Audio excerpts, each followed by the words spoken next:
저는 14개월 딸아이를 둔 아기 엄마입니다. 계엄 당일 6퇴 후에 소파에 누워있다가 계엄 선포를 보고 바로 법조문을 확인하였습니다.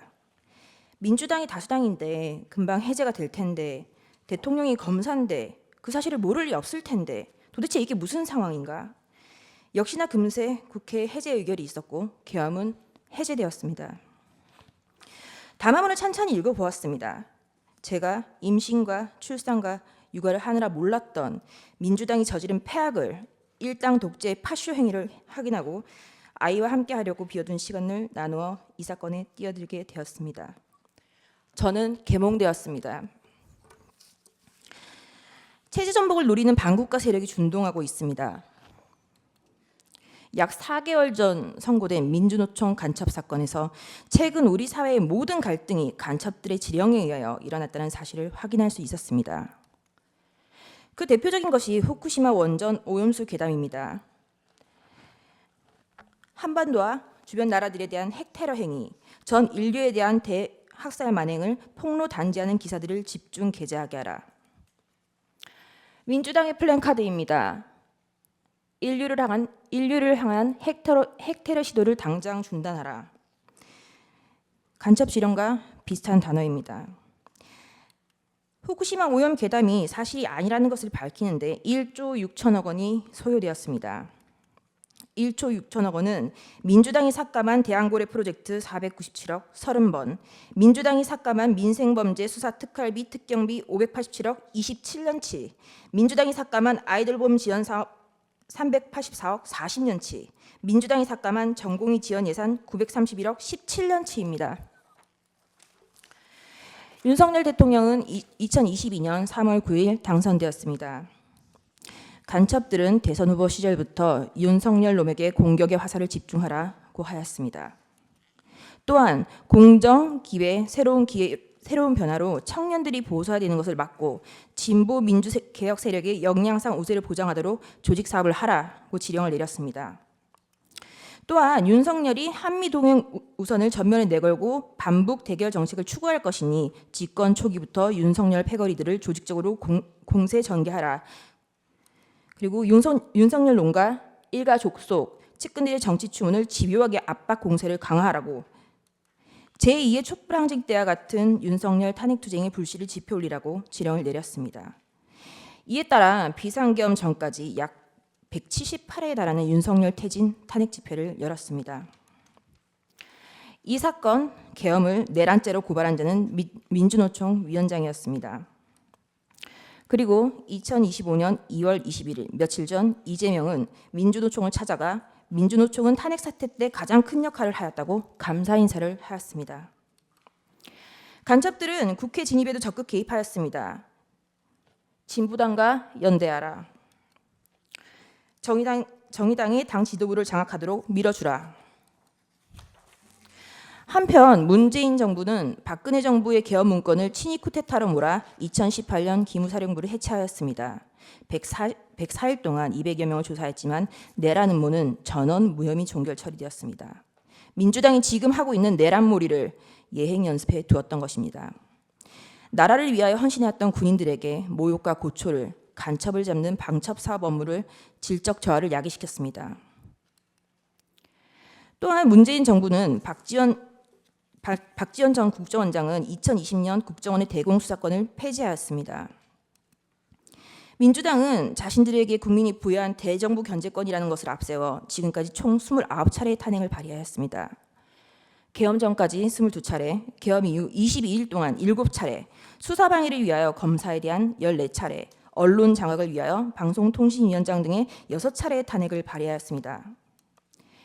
지금까지 단 한 차례의 인용은 없었습니다. 이상민 전 행안부 장관은 헌정 사상 최초로 탄핵된 국무위원입니다. 이태원 참사가 일어나자 간첩은 민주노총에 지령을 내렸습니다. 이태원 참사 희생자 추모 시민 촛불 집회를 개최하여 윤석열 퇴진 함성이 서울 시내를 흔들게 하라. 박근혜 년의 탄핵을 이끌어낸 2014년에 세월호 참사 진상규명 투쟁과 같은 정세 국면을 조성하라. 북한이 지시를 내린 구호는 국민이 죽어간다. 이게 나라냐. 퇴진이 추모이다. 입니다. 그 구호는 실제 사용되었습니다. 화면에 보시다시피 퇴진이 추모다, 국민들이 죽어간다, 이게 나라냐 라는 구호가 사용되었습니다. 이 구호를 사용한 단체는 촛불행동입니다. 촛불행동 상임대표 김민웅은 민주당 김민석의 친형입니다. 이것이 저희가 확인한 민주노총 간첩 판결문의 마지막 지령입니다. 우린 아직 검거되지 않은 간첩들이 어디서 얼마나 어떤 지령을 내리고 있는지 알 수 없습니다. 이상민 장관에 대한 탄핵소추는 만장일치로 기각되었습니다. 직무정지 기간은 167일입니다. 29차례 탄핵 중 14건은 검사에 대한 것입니다. 제1차 검사 탄핵입니다. 헌정사상 첫 번째 검사에 대한 탄핵입니다. 이날은 이재명의 백현동 대북 송금 의혹에 대한 영장 체포동의안 표결이 있었던 날이었습니다. 이날 민주당은 국무총리 한덕수에 대한 해임 건의안 그리고 검사 안동환에 대한 탄핵소추를 맞불로 상정하여 가결시켰습니다. 검사 안동환에 대한 탄핵은 기각되었고 직무정지 낸 기간은 251일입니다. 제2차 검사 탄핵, 검사 이몽석, 검사 손준성, 검사 이정섭, 검사 이희동, 그리고 제1차 방송통신위원장 이동관에 대한 탄핵을 23년 11월 9일 발의하였고 철회하였습니다.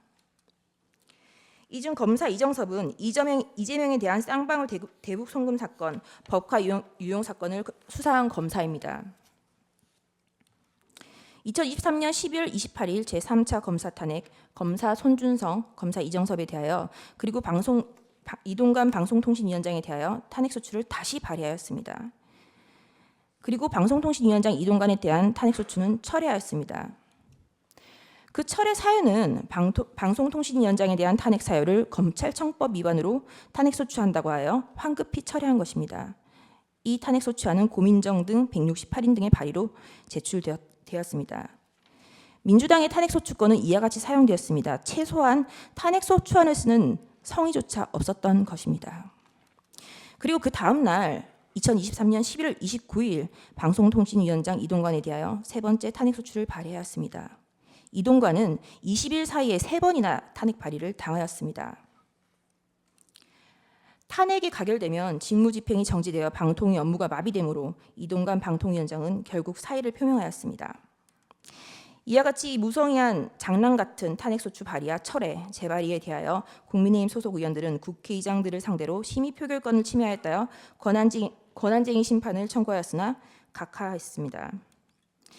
결국 검사 손준성과 검사 이정섭에 대한 탄핵소추는 가결되었고 검사 이정섭에 대한 탄핵소추는 탄핵 사유 대다수가 직무와 무관, 특정되지 않아 전원일치 기각 결정이 내려졌습니다. 직무정지 기간은 272일입니다.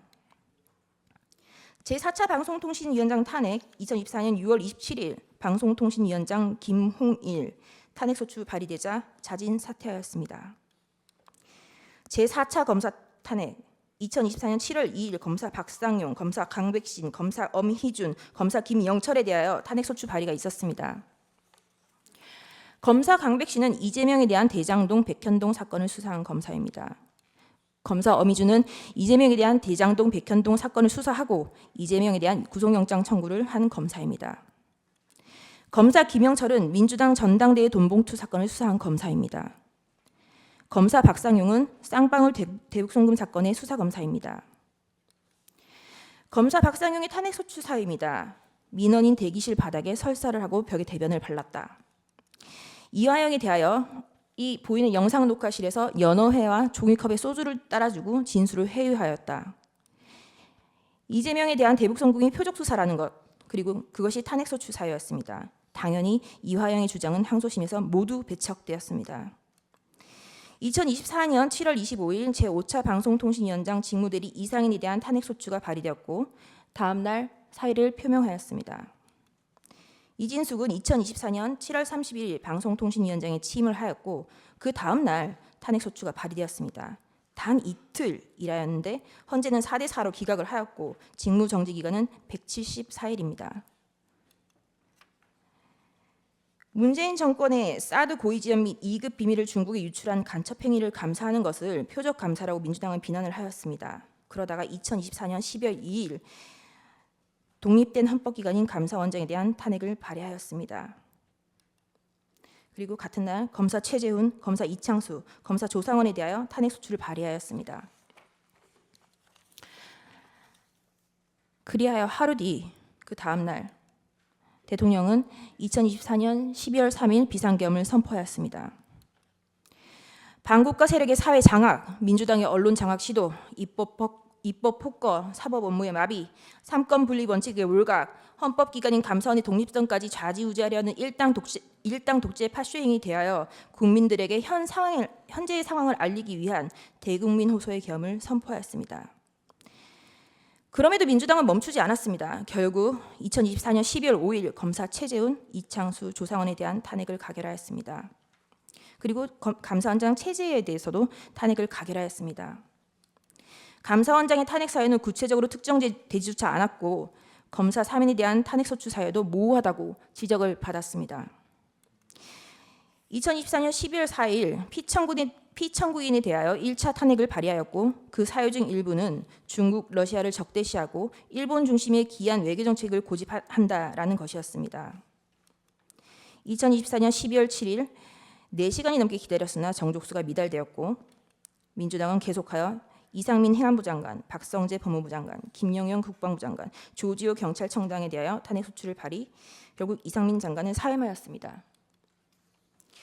대통령에 대한 탄핵이 쉬이 이루어질 것 같지 않자 한동훈에 대한 체포설, 정치인에 대한 체포설, 판사에 대한 체포설이 난무하기 시작하였습니다. 2024년 12월 12일 대통령에 대한 두 번째 탄핵소추가 발의되었습니다. 그리고 체포설만 가지고 부족하자 2024년 12월 13일 김어준이 한동훈에 대한 사살설을 터뜨렸습니다. 우리는 모두 이 뉴스가 이제는 가짜인 것을 압니다. 결국 2024년 12월 14일 대통령에 대한 탄핵소추가 가결되었고 헌법재판관이 임명하지 않는다는 이유로 한덕수 국무총리를 탄핵하였습니다. 그리고 최상목 권한대대행에 대하여 각종 사유로 탄핵 카드를 꺼내고 있는 것을 국민 여러분들은 지켜보고 있을 것입니다. 부끄러움을 모르는 자들은 민주당 노종면 원내대변인은 2024년 12월 23일 국무위원 총 16명 중 5명만 더 탄핵하면 국무회의 의결을 못하니 법안이 자동으로 발효된다라는 발언을 하기도 하였습니다. 또한 민주당은 2025년 2월 20일 헌법재판관의 후임자가 임명되지 못하는 경우 기존 재판관의 임기를 자동으로 연장하는 내용의 법안을 발의하였습니다. 헌법재판관의 임기는 6년으로 헌법 제112조 제1항에 명시적으로 규정하고 있습니다. 도대체 누가 국헌을 문란하게 하고 있는 것인지 묻고 싶습니다. 이상입니다.